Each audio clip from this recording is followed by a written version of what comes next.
Good morning students. आज हम लोग क्लास सेवेंथ का सिविक्स का अगला पार्ट देखेंगे।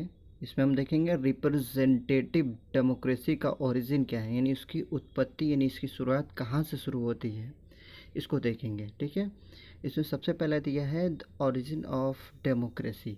ठीक, और इसके बारे में हम लोग आज डिस्कस करेंगे। पहले दिया है इसमें कि जो रिप्रेजेंटेटिव डेमोक्रेसी है, इसका जो सीड्स हुआ, यानी सबसे पहले अगर कहें तो ओरिजिन हुआ वो रोमन रिपब्लिक, जिसको हम लोग फ़िलहाल में आजकल यूनान के नाम से जानते हैं। तो रोमन रिपब्लिक से स्टार्ट हुआ। डेमोक्रेटिक प्रिंसिपल था वहाँ पर, and elements have also been argued for the Mahajanapada, और इसका एलिमेंट्स वहाँ भी मिलता है। जैसे हम लोग एंशिएंट पीरियड में पढ़े थे, महात्मा बुद्ध के समय के टाइम में हम लोग पढ़े थे कि महाजनपद में बहुत सारे ऐसे सिस्टम थे जिनसे लगता था कि वहाँ भी डेमोक्रेसी का थोड़ा बहुत रूल मिलता जुलता है।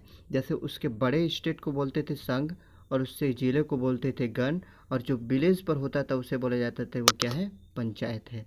तो ऐसे सिस्टम वहाँ पर चलते थे। ठीक है, तो तीन थे महाजनपद में, संघ, गण और पंचायत। ये थोड़ा बहुत कहा जा सकता है कि डेमोक्रेसी का वो है, ठीक है, रूल है। Existed through the century in India, बहुत सारे शताब्दी पहले ये सारी चीज़ें हो चुकी थी।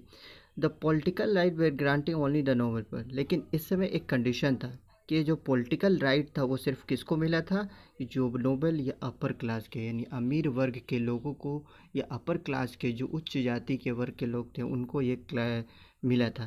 तो ये समझ में आ गया कि अर्लियर फेजेस क्या है, यानी शुरुआत कहाँ से होती है। लेकिन फिर भी इसमें अलग अलग कंडीशन थे।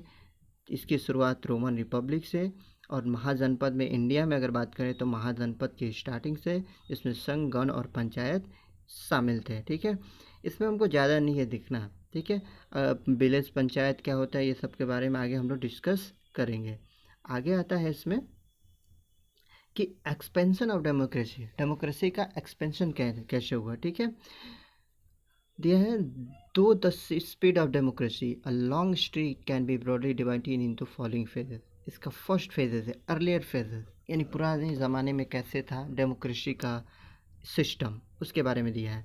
इसमें पहला दिया है कि the story of democracy began at the last 2 century. कितने सेंचुरी से, 2, यानी 200 सालों के लगभग हम बात करें तो इस समय क्या स्टार्टिंग हुआ डेमोक्रेसी का।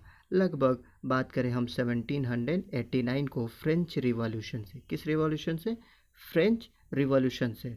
एक फ्रेंच यानी फ्रांस में चली क्रांति का नाम है जो 1789 को चली थी, और वहीं से इसका स्टार्टिंग होता है डेमोक्रेसी का, अगर अर्लियर फेज की बात करें मॉडर्न पीरियड में। ठीक है, आगे दिया है it I know this popular uprising did not stabilize a secure and stable democracy in France, but is inspired many struggle for democracy all over Europe।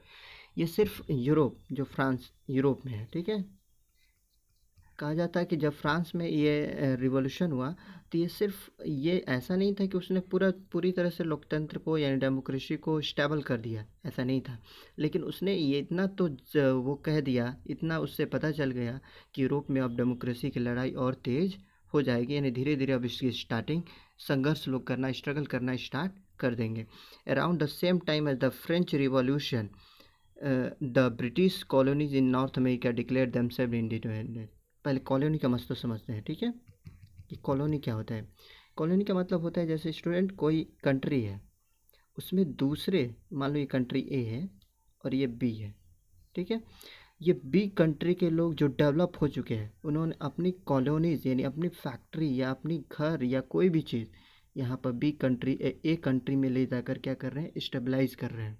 तो धीरे धीरे इन पर इनका नियंत्रण हो जाता है, कंट्रोल हो जाता है। जैसे ब्रिटिश इंग्लैंड से आकर हमारे यहाँ कॉलोनीज़ लगाए यानी इंडिया में, तो धीरे धीरे हमारे यहाँ क्या कर लिए, कब्जा कर लिए, कवर्ड कर लिए, तो इसको बोला जाता है कवर्ड। उसी तरह ब्रिटिश ने अमेरिका में क्या किया था, कवर कर लिया था। तो जो छोटे छोटे कॉलोनीज़ थे इन्हें अपने आप को इंडिपेंडेंस कहना स्टार्ट कर दिए थे। ठीक है, बात समझ में। तो कॉलोनीज़ को बोलते हैं जैसे दूसरे कंट्री के लोग दूसरे कंट्री में जाकर अपने अकॉर्डिंग वहाँ पर रूल स्टेबल करें तो उसको बोलते हैं कि वो क्या है, उनका कॉलोनीज़ है। ठीक है, आगे आता है कि ऐसे स्टार्ट हुआ, उन्होंने अपने आप को डिक्लेयर कर दिया क्या, इंडिपेंडेंट। कितने ईयर्स में, 1760 ईयर्स में, याद रखेंगे 1776 ईयर्स में इन्होंने स्टार्ट किया। 2 फेजेज हम लोग पढ़े, इसमें 2 डेटेड। फ्रेंच रिवॉल्यूशन से फर्स्ट से स्टार्टिंग हुआ, ये सिर्फ सीड डाला कि आप आगे लड़ सकते हैं डेमोक्रेसी के लिए।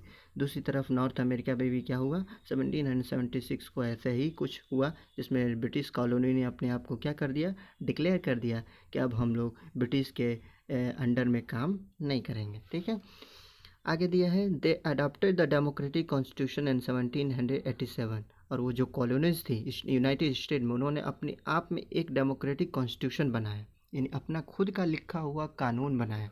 किस ईयर में, 1787 में। USA remained a partial democratic country till 1965 तक, यानी 1965 तक सिर्फ यूएसए के कुछ ही पार्ट में ये सिर्फ और सिर्फ डेमोक्रेटिक रूल चलता था। बाकी बाद में 1965 से ये सारे राइट वोट जो थे उसके बाद मिले, लेकिन 1965 तक सिर्फ कुछ ही